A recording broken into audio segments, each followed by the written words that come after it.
സക്രിയയുടെ car ചീറിപ്പാഞ്ഞ് അകത്തേക്ക് കയറിയതും മേരിയുടെ കണ്ണുകൾ തിളങ്ങി. സ്റ്റെപ്പുകൾ ഓടി ഇറങ്ങി വരുന്നവളെ കാണുമ്പോൾ അയാളുടെ ദേഹം പൊള്ളിപ്പോകും പോലെ തോന്നി. പതിയെ ഡോർ തുറന്നിറങ്ങിയതും കാലൊന്ന് സ്ലിപ്പായി. അയാൾ പെട്ടെന്ന് ഡോറിൽ മുറുകെ പിടിച്ചു. മേരിയുടെ കണ്ണുകൾ നിറഞ്ഞു. ഇച്ചായ കഴിച്ചിട്ടുണ്ടോ? വേവലാതിയോടെ ചോദിച്ചു. ഏയ് ഇല്ല കൊച്ചേ, കാലൊന്ന് മടങ്ങിയതാ. ദേ നോക്കിയേ.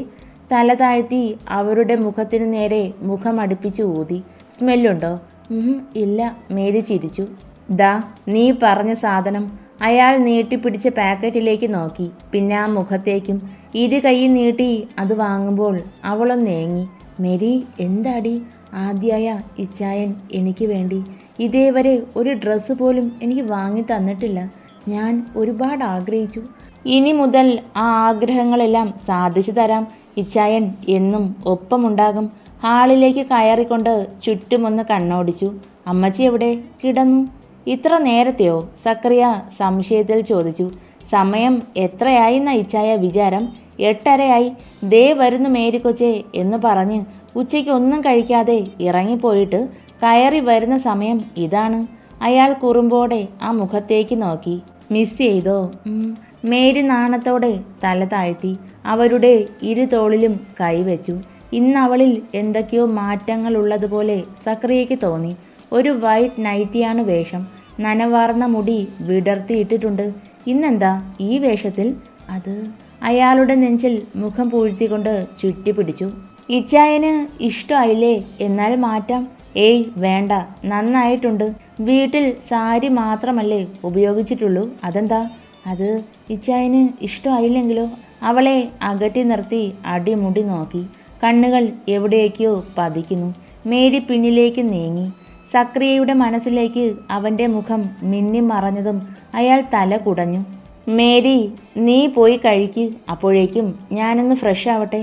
വിയർപ്പിൻ്റെ സ്മെല്ല് സഹിക്കാൻ പറ്റുന്നില്ല. ഷർട്ടിൻ്റെ ബട്ടൺ ഇളക്കിക്കൊണ്ട് റൂമിലേക്ക് പോകുന്ന സക്രിയയെ നോക്കി സംശയത്തിൽ അവൾ നിന്നു. ഇച്ചായന് എന്താ പറ്റിയേ? രാവിലെ ഇങ്ങനെ ആയിരുന്നില്ലല്ലോ. ലുങ്കി മാത്രം ചുറ്റി വാഷ്റൂമിൽ നിന്ന് സക്രിയ പുറത്തേക്ക് ഇറങ്ങി വന്നതും ഒരു പ്ലേറ്റിൽ പൊറോട്ടയും ബീഫ് ഫ്രൈയും എടുത്തു വെച്ച് അതിലേക്ക് തന്നെ നോക്കിയിരിക്കുവാണ് മേരി. അവന് ചിരി വന്നു. നീ എന്താ പൂച്ചയാണോ കൊതി നോക്കിയിരിക്കാൻ? ഇച്ചായൻ വരാൻ വേണ്ടി കാത്തിരുന്നതാ. വാ കഴിക്കാം. വേണ്ട മേരി, നീ കഴിച്ചോ. എനിക്ക് ചോറ് മതി. അത് പറ്റില്ല ഇച്ചായ. അവൾ ഒരു കൊച്ചുകുട്ടിയെ പോലെ ചിണുങ്ങുന്നു. അയാൾക്ക് വല്ലാത്ത വേദന തോന്നി. അവൾ ഒരുപാട് ആഗ്രഹിച്ച് കാണില്ലേ എനിക്കൊപ്പം ഇതുപോലെയുള്ള നിമിഷങ്ങൾ. പ്രണയിച്ചവനെ കിട്ടിയില്ല, കിട്ടിയവനെ പ്രണയിക്കാനും കഴിഞ്ഞില്ല. അവൻ്റെ സ്നേഹവും കിട്ടിയില്ല. പാവം, അയാൾ മനസ്സിൽ പറഞ്ഞു. വരാം. അടുത്തിരുന്നതും മേരി കുറച്ചുകൂടി ചേർന്നിരുന്നു. സക്രിയയുടെ മുഖത്തേക്ക് നോക്കി. ഇച്ചായ, എന്താ? ഇനി ഞാൻ വായിൽ വെച്ച് തരണോ? ബുദ്ധിമുട്ടാവോ ഇച്ചായ? എന്ത് ബുദ്ധിമുട്ട്? നീ ആ 20 വയസ്സുകാരിയിലേക്ക് തിരികെ പോവുകയാണ്. ആ പെണ്ണിനെ എനിക്കിഷ്ടം. അയാൾ പ്ലേറ്റ് കയ്യിലേക്ക് എടുത്തു. മേടിച്ചത് അതുപോലെ ഉണ്ടല്ലോ. അമ്മച്ചിക്ക് കൊടുത്തില്ലേടി? ഇല്ല. അവൾ ചിരിക്കുന്നുണ്ട്. സക്രിയ മേരിയെ കൂർപ്പിച്ച് നോക്കി. അമ്മച്ചിക്ക് പല്ലില്ല ഇച്ചായ, എല്ലാം വയ്പ്പാ. ഇതൊന്നും ചവച്ച് തിന്നാൻ പറ്റില്ല. പൊടി, കള്ളം പറയാതെ. സത്യ, പകൽ മുഴുവൻ പുള്ളിക്കാരി ഇളിച്ചു കാട്ടുന്നത് വൈപ്പ് പല്ലില്ല. രാത്രി ഊരിപ്പെറുക്കി വെള്ളത്തിലിടും. പുറത്താർക്കും അറിയില്ല. രഹസ്യം പോലെ പറയുന്ന മേരിയെ നോക്കി ചിരിയോടെ തല താഴ്ത്തി കവിളിൽ അമർത്തിയൊന്ന് ചുംബിച്ചു. നിന്നെ ഇച്ചായൻ ഒരുപാട് ഇഷ്ടം. പൊറോട്ട പീസുകളായി വായിൽ വെച്ച് കൊടുക്കുമ്പോൾ അവൾ ആസ്വദിച്ച് കഴിക്കുന്നുണ്ട്. ഒപ്പം സക്രിയയും കഴിച്ചു. ഇനി മരിച്ചാലും സന്തോഷമാണ്. ഈ നെഞ്ചിൽ പറ്റിച്ചേർന്ന് എനിക്ക് പോകണം. എൻ്റെ വലിയ ആഗ്രഹം അതുമാത്രമായിരുന്നു. അയാൾ പെട്ടെന്ന് അവളുടെ വായ പൊത്തിപ്പിടിച്ചു. നിന്നെ ഞാൻ അങ്ങനെ വിടും എന്ന് തോന്നുന്നുണ്ടോ? നമ്മൾ ജീവിച്ച് തുടങ്ങിയതല്ലേ ഉള്ളൂ. ആണോ? എന്നെ ഇനി ഒരു വേദനയ്ക്കും ഇച്ചായൻ വിട്ടുകൊടുക്കത്തില്ലേ? അവൻ്റെ കണ്ണിലേക്ക് നോക്കിയാണ് ചോദിച്ചത്.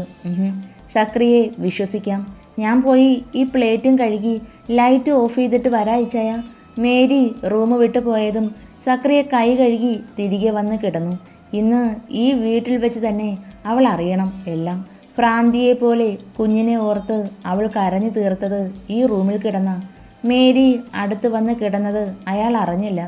വയറ്റിലെന്തോ ഇഴഞ്ഞു നീങ്ങിയതായി തോന്നിയതും സക്രിയ തല താഴ്ത്തി. ഇച്ചായൻ എന്താലോചിക്കുക? ടെൻഷനുള്ള കാര്യമാണോ? ഏയ് അല്ല. അവളുടെ തലമുടിയിൽ തഴുകി. ഇച്ചായ വീണ്ടും വിളിച്ചു. സക്രിയ മിഴികൾ താഴ്ത്തി. എന്താ മേരി? അവൾ മൗനമായി. നെഞ്ചിൽ താടിയൂന്നി അവനെ തന്നെ നോക്കിക്കിടന്നു. എവിടെ നിന്ന് തുടങ്ങണം? എൻ്റെ ഈശോയെ, എങ്ങനെ പറയണം? സക്രിയയുടെ മനസ്സ് വീണ്ടും പറന്നു നടന്നു.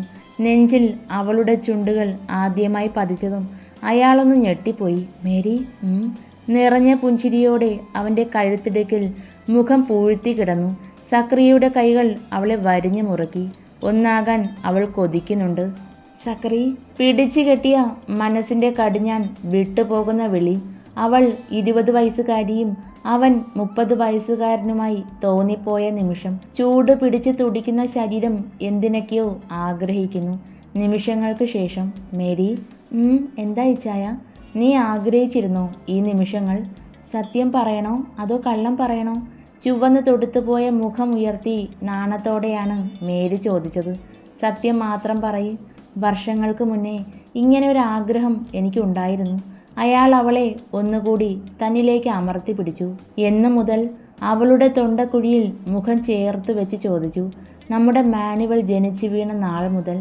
മനുവിനെ നോക്കുമ്പോൾ, അവനെ കെട്ടിപ്പിടിക്കുമ്പോൾ ഈ സക്രിയ അരികിലുള്ള പോലെ തോന്നി. ഞാൻ പോലും അറിയാതെ പ്രണയിച്ചു പോയി. പെട്ടെന്ന് അവളുടെ കണ്ണുകൾ നിറഞ്ഞു. എന്തിനാ മേരി കരയുന്നേ? വൈകിയായാലും എന്നെ നീ സ്വന്തമാക്കിയില്ലേ? പിന്നെന്താ, സന്തോഷമല്ലേ നിനക്ക്? ഇച്ചായൻ എപ്പം മുതലാ എന്നെ സ്നേഹിച്ചു തുടങ്ങി? അതോ ദേഷ്യം മാത്രമേ ഉണ്ടായിരുന്നുള്ളോ? സക്രിയ മിണ്ടാതെ കിടന്നതും മേരി സങ്കടത്തോടെ ചിരിച്ചു. മറ്റൊരുവന് ശരീരവും മനസ്സും കൊടുത്ത പെണ്ണിനെ സ്നേഹിക്കാൻ ഏതൊരു പുരുഷനാ കഴിയുക? എനിക്ക് മനസ്സിലാകും. ഇല്ല കൊച്ചേ, അപ്പച്ചനിൽ നിന്നും നിന്നെക്കുറിച്ച് അറിഞ്ഞ ആ നിമിഷം ഞാൻ ചെയ്തു പോയ ഏറ്റവും വലിയ തെറ്റിന് നിന്റെ കാല് പിടിച്ച് മാപ്പ് ചോദിക്കാൻ വന്നപ്പോൾ മനു ഈ വയറ്റിൽ വേരുറപ്പിച്ച് കഴിഞ്ഞിരുന്നു. ഞാൻ തകർന്നു പോയി. അന്ന് നിന്നെ കണ്ണെടുക്കാതെ നോക്കി നിന്നു. പിന്നീട് അങ്ങോട്ട് ഒളിഞ്ഞും തെളിഞ്ഞും എൻ്റെ മേരിയെ സ്നേഹിക്കാൻ തുടങ്ങി. പ്രണയിക്കാൻ പ്രായമൊരു തടസ്സമല്ല എന്ന് അവർ തെളിയിച്ച് കാണിക്കുന്നു. ഉറങ്ങിക്കിടക്കുന്ന മേരി. സക്രിയയുടെ ചുണ്ടിൽ എല്ലാം മറന്ന പുഞ്ചിരിയുണ്ട്. രാത്രിയുടെ യാമങ്ങളിൽ കാൽപാദത്തിൽ വെള്ളം ഇറ്റ് വീഴുന്നു. ഒരു തണുപ്പും. മേരി ഉറക്കത്തിൽ നിന്നും ഞെട്ടി ഉണർന്നു. തല ചരിച്ചു നോക്കിയതും സക്രിയ അരികിലില്ല. താഴേക്ക് നോക്കിയതും മേരി ഞെട്ടിപ്പോയി. നിലത്തിരുന്ന് കാൽപാദത്തിൽ മുഖം അമർത്തി വെച്ചിരിക്കുന്നു. ഇച്ചായ? ഉറക്കെ അലറി വിളിച്ചു. കണ്ണുനീരിൻ്റെ നനവാണ് എന്ന് മനസ്സിലായതും കാൽ പിന്നിലേക്ക് വലിച്ചുകൊണ്ട് ചാടി എഴുന്നേറ്റു. മേരി, എന്താ ഇച്ചായ ഇത്? എഴുന്നേറ്റേ! അവൾ ദേഷ്യപ്പെട്ടു. അയാൾ എഴുന്നേറ്റു. സക്രിയ ഹെഡ് റെസ്റ്റിൽ ചാരിയിരുന്നു. ബെഡ്ഷീറ്റ് പുതച്ചുകൊണ്ട് അയാളുടെ തോളിലേക്ക് തല ചേർത്ത് വെച്ചു. എന്തിനാ സക്രി കരഞ്ഞേ? തൻ്റെ മുഖത്തേക്ക് അവൻ നോക്കുന്നില്ല എന്നത് അവളിൽ ഒരു പേടി ഉണർത്തി.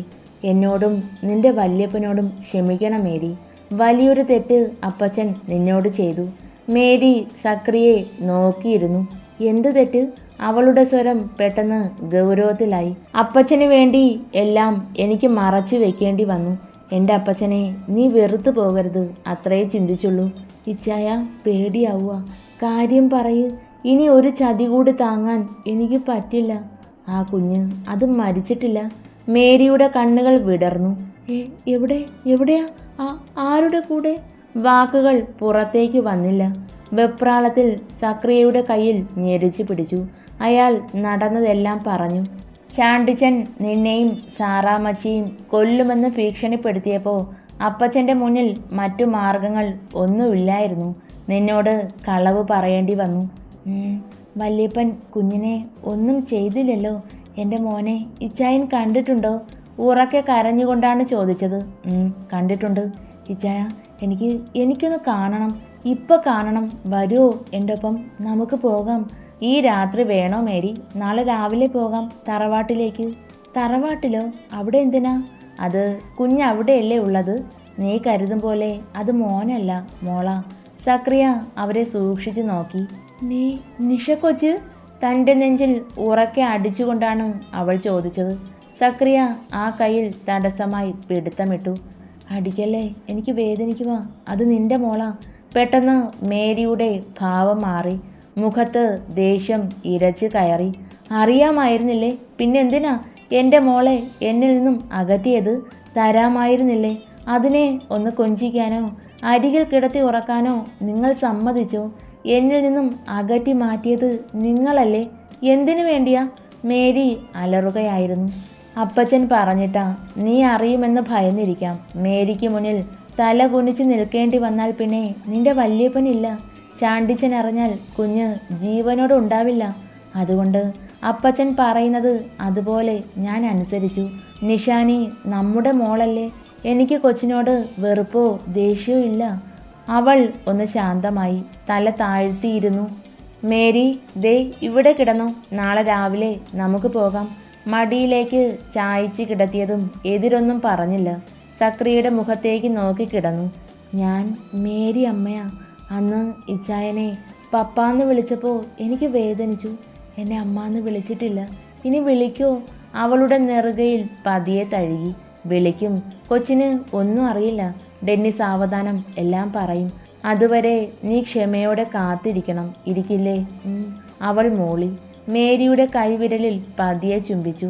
ഇച്ചായനോട് അവളുടെ നോട്ടത്തിൽ പറയാൻ വന്നത് നിർത്തി. എനിക്ക് വല്യപ്പനോടും ഇച്ചായനോടും ദേഷ്യമൊന്നുമില്ല. പക്ഷെ പ്ലാപ്പറമ്പിൽ ചാണ്ടിയെ എനിക്കിഷ്ടമല്ല. അയാൾ ഏക മകൾക്കായി സമ്പാദിച്ചു കൂട്ടിയത് ഞാൻ അനുഭവിക്കില്ല. അയാളുടെ ഒരു തരി മണ്ണോ പൊന്നോ എനിക്ക് വേണ്ട. അമ്മച്ചിയുടെ കാലശേഷം എല്ലാം അനാഥാലയത്തിലേക്ക് എഴുതി വയ്ക്കണം. ദുഷ്ടൻ, എന്നെ കൊല്ലാതെ കൊന്നവനാ. ഇച്ചായന് ഈ സ്വത്തുക്കൾ വേണമെന്നുണ്ടോ? ഞാൻ കണ്ട സക്രിയ പണത്തെ മോഹിച്ചിട്ടില്ല. എന്നാലും എൻ്റെ സമാധാനത്തിന് വേണ്ടി ചോദിച്ചതാ. വേണ്ടടി, നമുക്കും മക്കൾക്കും ജീവിക്കാനുള്ളതുണ്ട്. അത് മതി. നിന്റെ തീരുമാനം. അതിൽ ഒരെതിർപ്പും എനിക്കില്ല. ഉറങ്ങിക്കോ മേരി. നാളെ എൻ്റെ മോളെ കാണാം. കൊച്ചിൻ്റെ ഒപ്പം കിടക്കണം. അവൾ പുലമ്പിക്കൊണ്ടേയിരുന്നു. ജനിച്ചു വീണ കുഞ്ഞിനെ ആദ്യമായി കാണാൻ തുടിക്കുന്ന ഒരമ്മയുടെ മനസ്സായിരുന്നു ആ നിമിഷം മേരിയിൽ. രാവിലെ മേരി ഉറക്കമുണരുമ്പോൾ ആദ്യം കണ്ടത് സക്രിയയാണ്. ഇന്നലെ ഹെഡ് റെസ്റ്റിൽ ചാരിയിരുന്ന ഇരിപ്പിൽ എപ്പോഴോ അവൻ ഉറങ്ങിയിരുന്നു. ഇച്ചായ, പതിയെ വിളിച്ചതും കണ്ണുകൾ തുറന്നു. എഴുന്നേറ്റോ, പോകാൻ നമുക്ക്. മോളെ കാണണ്ടേ? കാണണം. മേരി തുറന്നു കിടക്കുന്ന ജനൽ വഴി പുറത്തേക്ക് നോക്കി. എന്താ, എന്തു പറ്റിയടി? അത് കൊച്ചിനു വേണ്ടി എന്തേലും വാങ്ങാൻ.